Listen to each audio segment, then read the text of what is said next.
to Behind a Smile. I am Dr. Chantal Ambrose, and I am a dentist.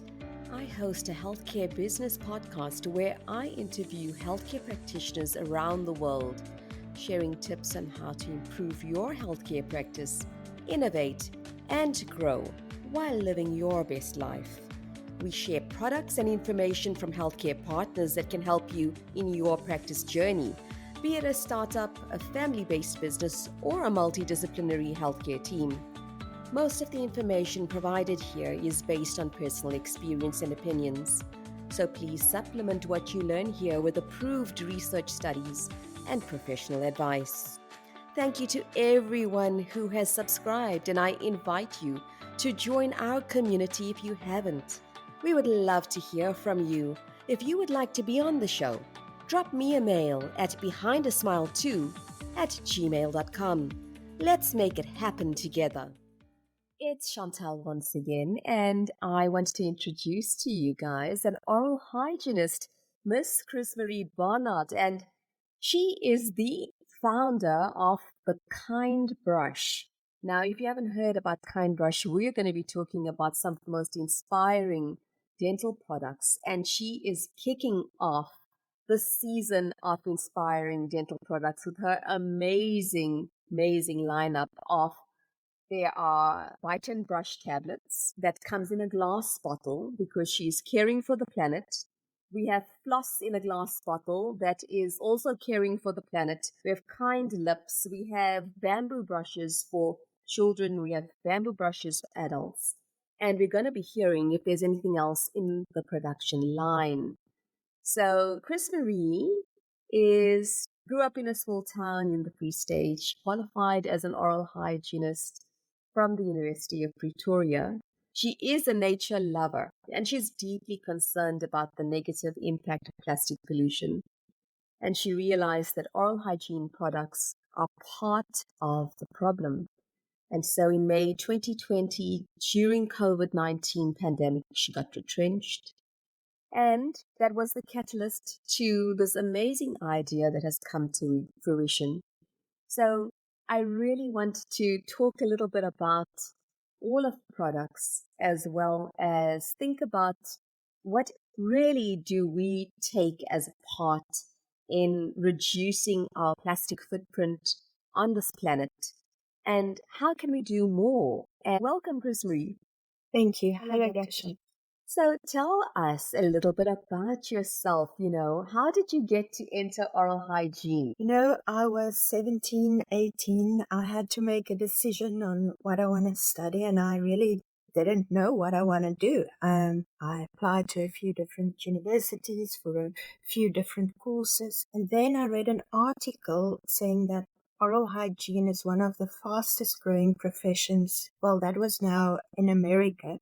And that was early 2000, so they predicted that people will be investing more in their health and wellness, acting preventatively. Okay, maybe that's a good area of field to be in. Then I went to job shadow an oral hygienist for a few hours, and I liked her. And maybe naively, I sort of based my decision on finally oral hygiene at the University of Pretoria, and now, almost 20 years later, I'm still doing it. Oh, very well done, because not only are you now the founder and CEO of this amazing company that's bit by bit saving the planet, you also are doing clinical work at Pathiodent as well as Matrix Dental in Cape Town.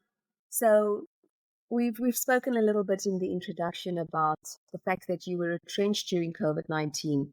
And I want to talk a little bit about that. So tell us, how did COVID-19 affect you as a practitioner?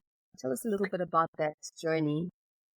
So when COVID hit, I was working at 2 practices, and then the practice, which was my main income, I lost my position there. And I had 1 day a week of clinical work left. And of course, level 5, level 4, even level 3, people were hesitant to visit the dental practice or even oral hygienists. Then we would often have patients that phoned and said they've got symptoms or they were exposed to someone, cancel their appointments. I think for about 6 months from when COVID started, it's really, really tricky to see patients. And I don't think any good came out of COVID, but what it did for me was just give me an opportunity to rest, to stay at home, to think. And that's something that I find is very, very rare when everything started opening up and the pace of life just increased again. So what I take from that is that stopping and pausing that often feels like a tremendous luxury was very good for me. And I'm trying to incorporate that still, but it's tricky. It's very tricky. Listen, I have spoken to a number of different people, and our show is actually born out of the post-practice distress that a lot of people were going through during COVID. This is a story of sheer determination, it appears. What was it like being retrenched? That was very stressful, and I think it affected my confidence, It was, and the uncertainty of the future also. But I've been working this idea in my head, and I thought, well, it's now or never. So you've got time to create this range. I've always had the dream of creating a competitive alternative to traditional plastic oral hygiene range that I feel comfortable in recommending to my patients. So it took me about, I would say, a month or two where I was just sort of in the dumps. And then I thought, listen, get up and do something. So I used my savings and I just started to work on this as quickly as possible, get it up and running as quickly as possible, because I knew or I hoped somewhere I will get back into clinical work. And that did happen. And now I'm trying to juggle both the Kindbrush and my clinical work to pay my rent. I think that your story is so beautiful because it really shows that when you are patient enough and even when things don't go the way you ever in your lifetime would have dreamt of going, there is an opportunity when there's down cycles. If you've listened to any of our other shows, we talk a lot about how business turns over, how the cycles go up, how they go down, and how to sustain low seasons. And we often come across this sheer determination to push through is driven by a lot of inspiration along the line, a lot of dreams, but a lot of mentorship. So has there been anyone that was in your court during that time that you say, no, listen, if it wasn't for that particular person, or if it wasn't for that story, or if it wasn't for something particular that gave you this burning desire to get yourself up, what was it? I think desperation. I felt like this is, and realizing how fragile life is, how short life is, how I'm getting older, and am I going to be doing oral hygiene until 60, 70? Or is it maybe time to explore something new? And that was also quite refreshing for me to do something more creative, get a bit of exposure to the business side of things. And then definitely, I don't think I would have ever been able to do it on my own. So I've got a friend that's an artist and a graphic designer, and then she had someone that's a copywriter.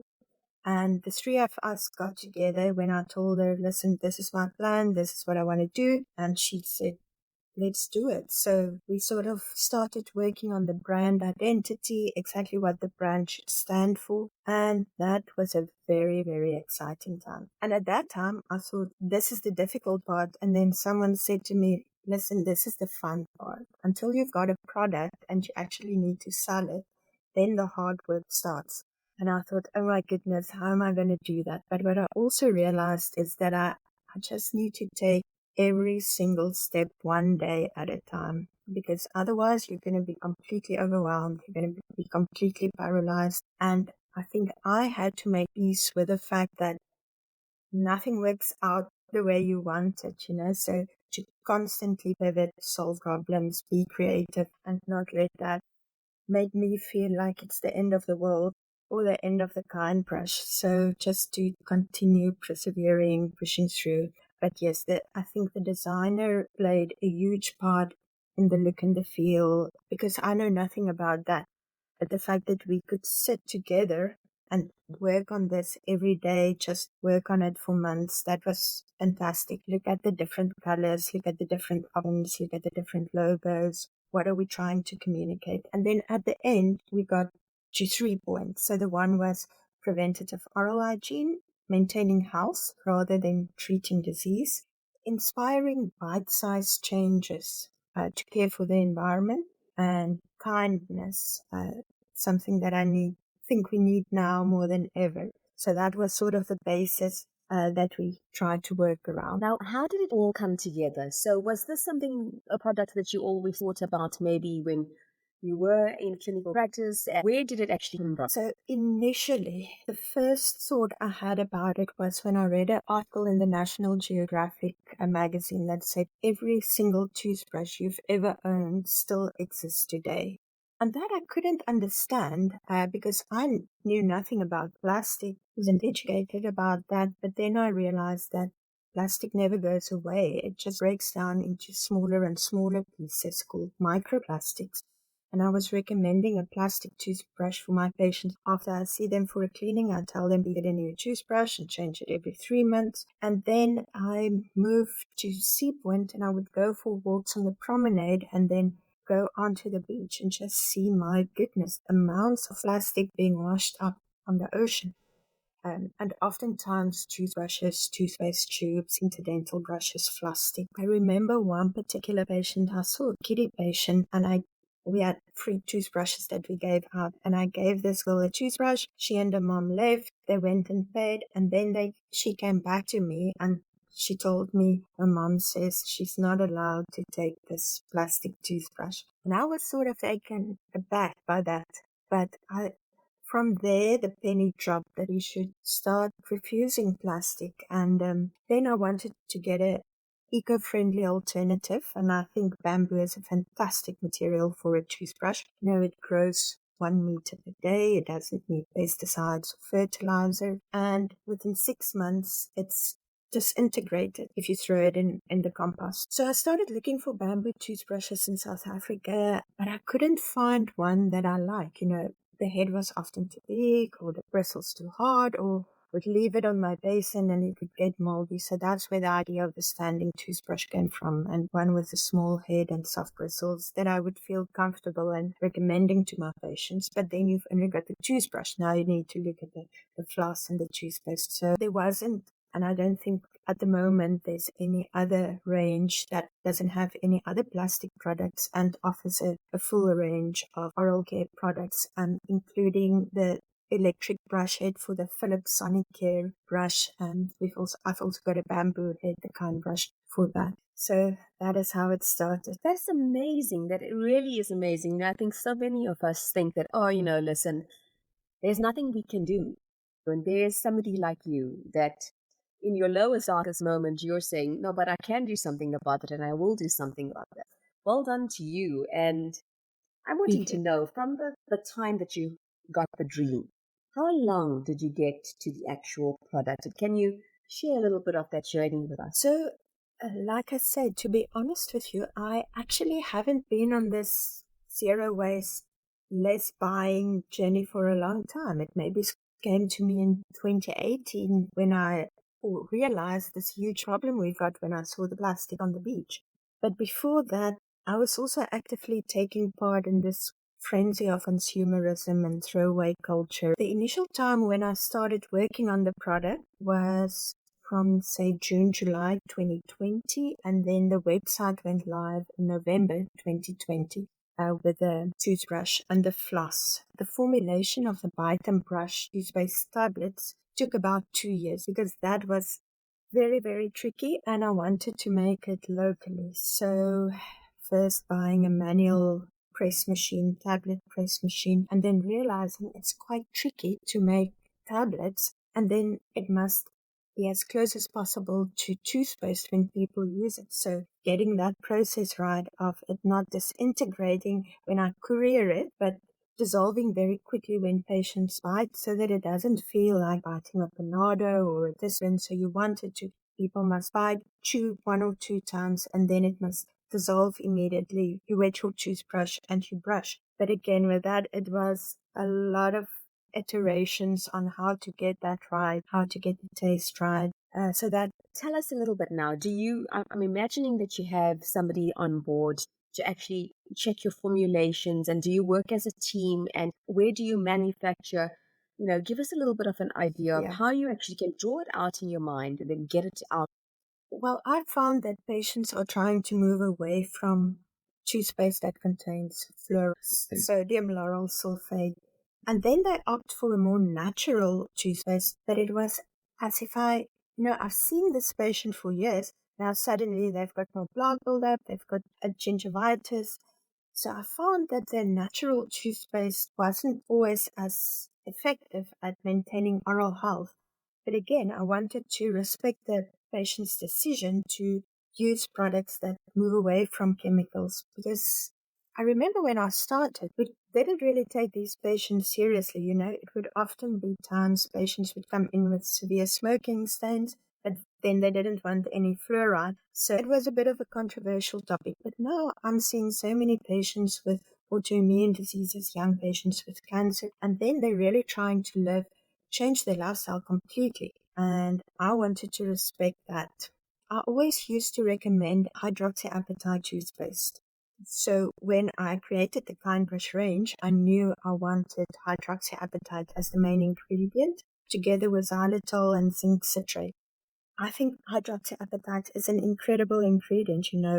97% of our enamel is made up from hydroxyapatite, and it was used in the 1960s by NASA and then in Japan in a toothpaste since the 1970s. So it's not a completely new ingredient. It's not toxic, and scientifically it has very similar effects in terms of remineralization, treating of sensitivity, preventing plaque buildup, and even filling up small spaces in the enamel. So it's completely biocompatible. I always loved hydroxyapatite. So I knew what I wanted the active ingredients to be in the Kindbrush. And then I went to a company that does contract manufacturing. Again, I knew nothing about it, but I knew some of the other products that they make, and I knew it's quality product.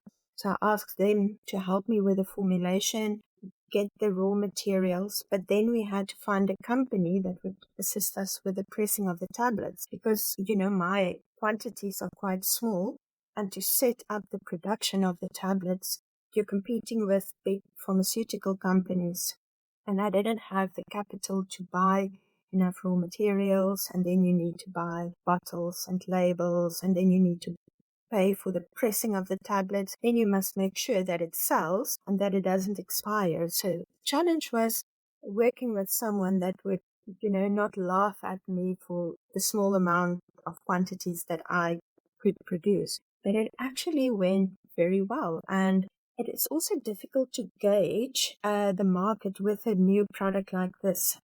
And it was tricky because last year, December, January, and February, I was completely out of stock. And that I also realized that's a problem for a business. It doesn't help you spend so much time and energy and money getting everything right.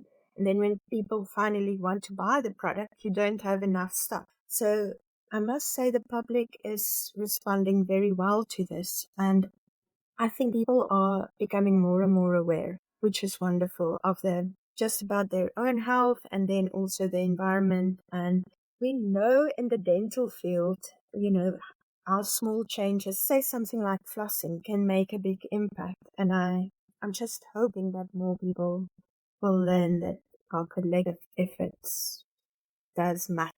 I think that the more you speak about it, the more we become aware that it's just tiny little changes make a difference. It's tiny little contributions that make a difference.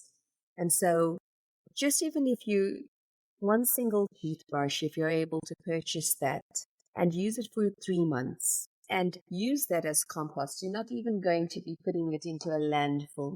You've contributed in a tiny little way. It makes up for a bigger whole. So I love the idea that, you start with the tiniest bit in order to just make the start. And then it really does become part of a habit and a lifestyle. And I wanted to know just a little bit about now. Can you give us an idea of how are we contributing to plastic waste from our current purchase habits. So can you give us a little bit of an idea how each of us actually do contribute to plastic waste? Well, say if you take patients take our recommendation of changing the toothbrush every 3 months, then it's 4 toothbrushes per year. And you can't recycle toothbrushes. So if you multiply that by the number of people on the planet, it's tons and tons and tons of plastic waste that we send to landfill or that end up in the ocean. Plastic is an incredible material, it's cheap and it's virtually indestructible. But I think it's our relationship with plastic that needs to change. And we need to look at the material when we buy any product. And it's difficult because if you go into a store, everything is plastic. So there's still a lot of work that needs to be done. But in South Africa, and it's also difficult to get exact statistics, but our landfills are filling up.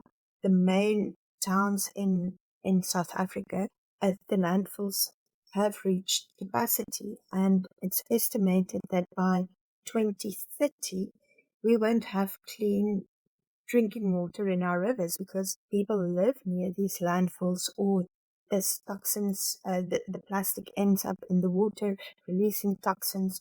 If there's a burning at the landfill, it's also these chemicals that people inhale. So it's definitely a huge problem. And I think, you don't only save money when you buy less, but it's just so easy for us to throw things away. And we need to ask ourselves, there's this thing, this quote, there's no such thing as a way. When you throw anything away, it must go somewhere. So it doesn't only take huge amount of resources to create anything, but where does it?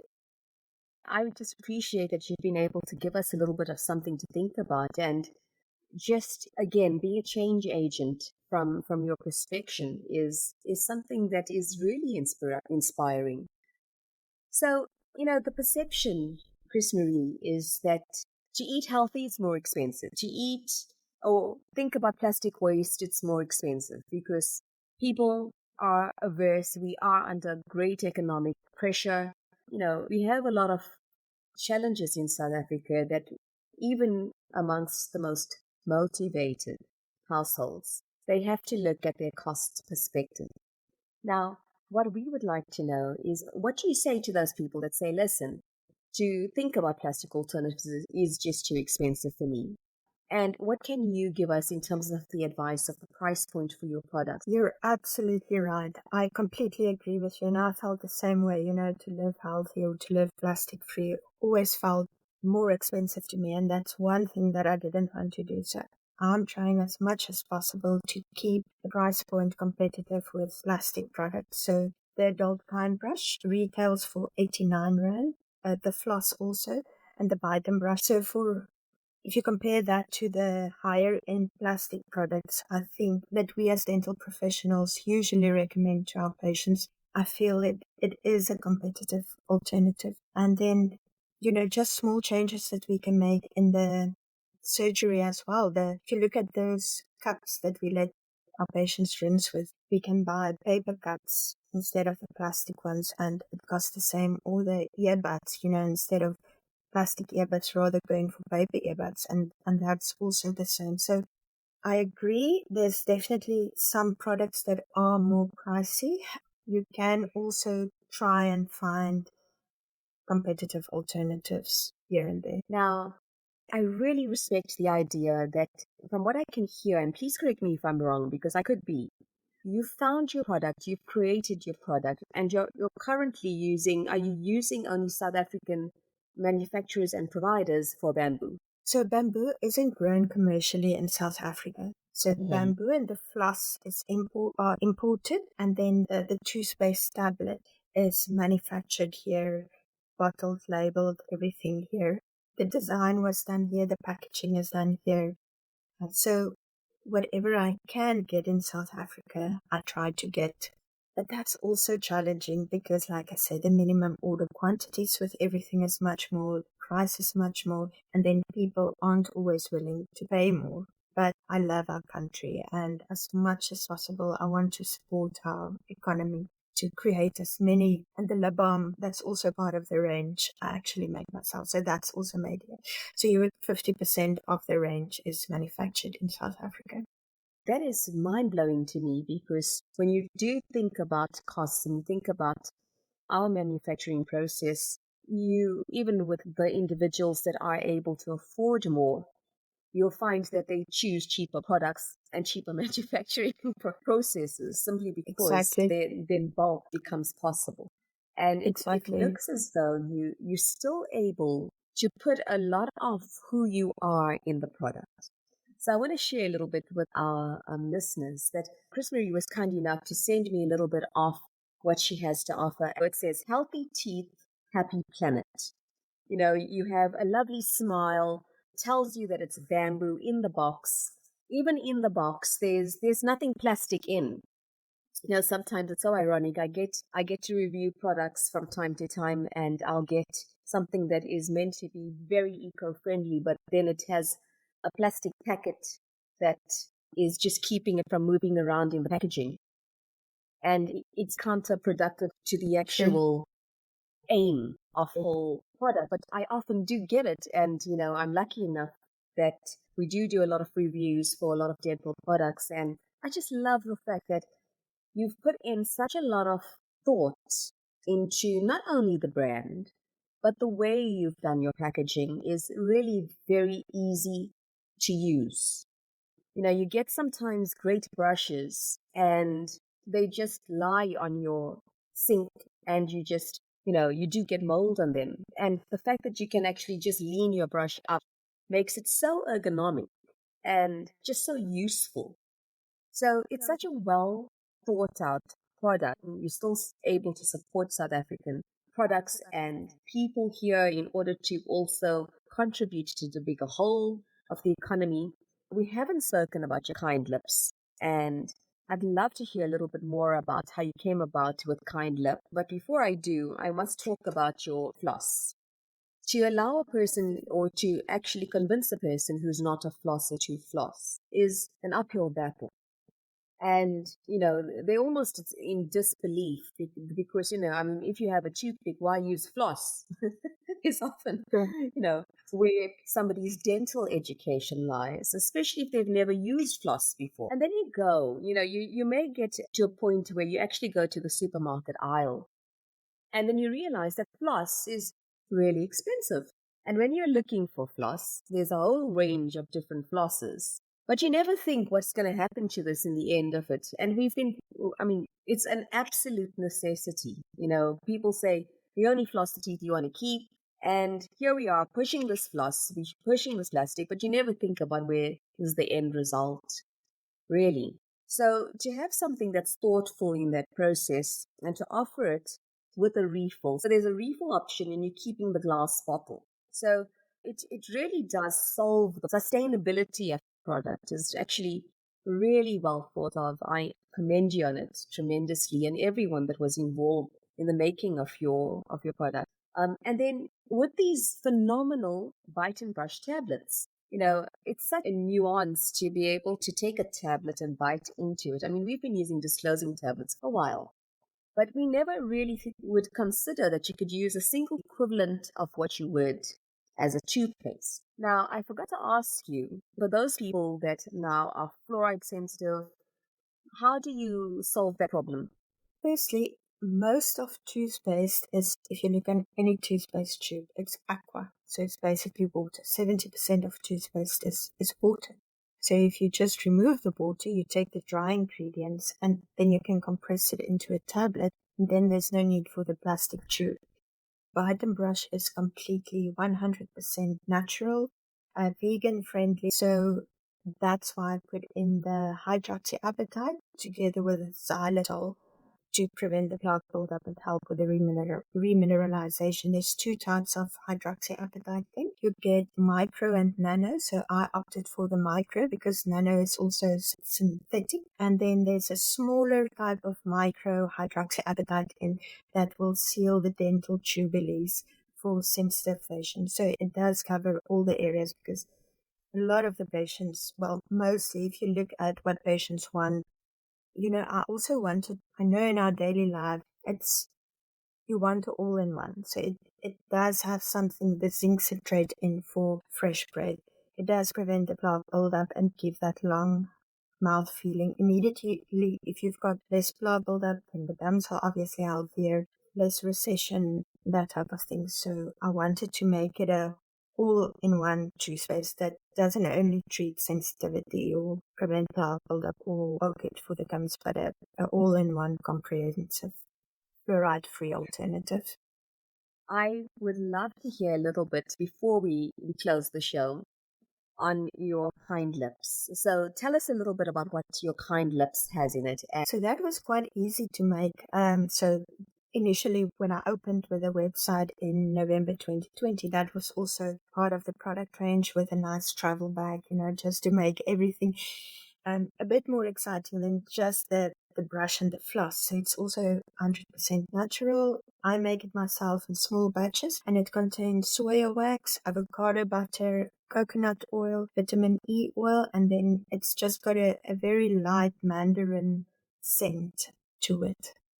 That was also tricky with the formulation, not to make it too soft, not to make it too hard. It mustn't melt too much in summer, but it mustn't be too hard that you feel you can't, scrape it off and get it on your lips. So it was trial and error, lots of trial and error. Yeah, I want to commend you. I really do.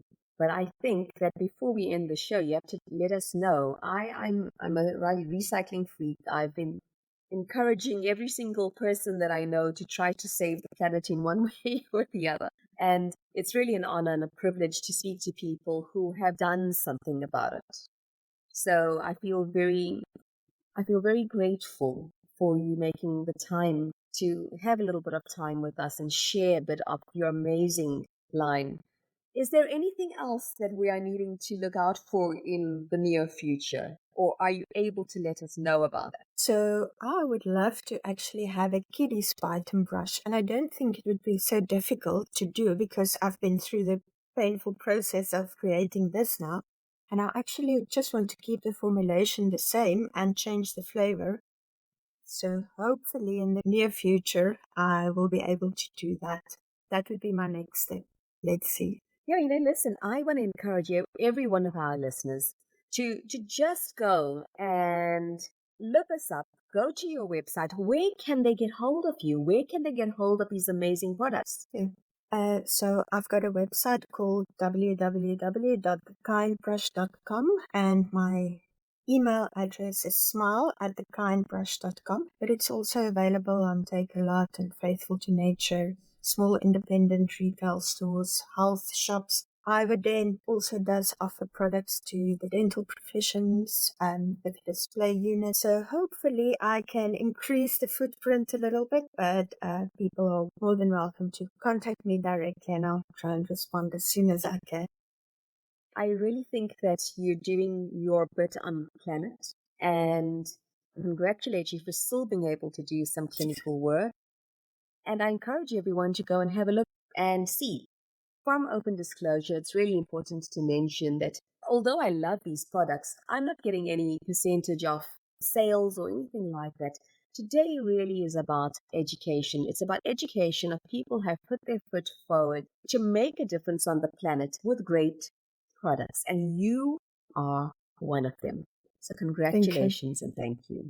Thank you so much. I really appreciate the exposure for a small business. Something like this is priceless. So thank you, Dr. Chantal, also for your time and for putting me on.